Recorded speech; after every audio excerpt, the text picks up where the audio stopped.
大家好，我是小燕，欢迎收看我的爱心食谱。这期分享一款零失败、超级简单又好吃的零食——黄金玉米片。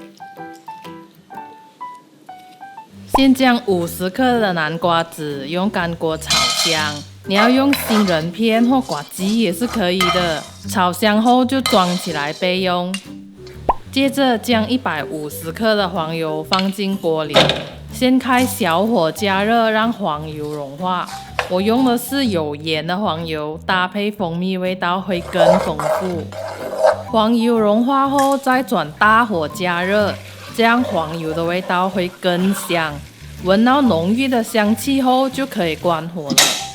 接着加入150克的蜂蜜，将黄油和蜂蜜搅拌均匀，然后加入300克的玉米片，还有50克的南瓜子，将这些食材拌均匀。在拌匀的过程中，可以将一部分的玉米片压碎，这样比较好装进纸杯，成品也比较粘合。你可以试试看味道，如果不够甜的话，这时候还可以加蜂蜜哦。好了之后就可以装进纸杯了。我用的是 S size 的纸杯，这食谱可以做大约90份。要调整食谱分量的话，可以到我们的网站哦。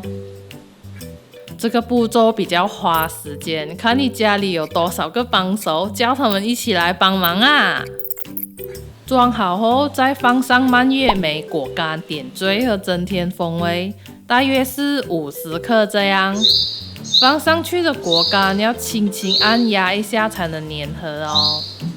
放进预热到摄氏170度的烤箱，上下火烤10分钟。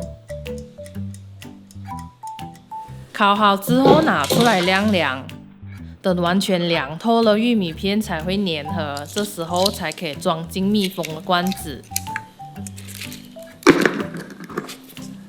这个零食是不是很简单呢？吃一个看看，听到那个脆脆的声音吗？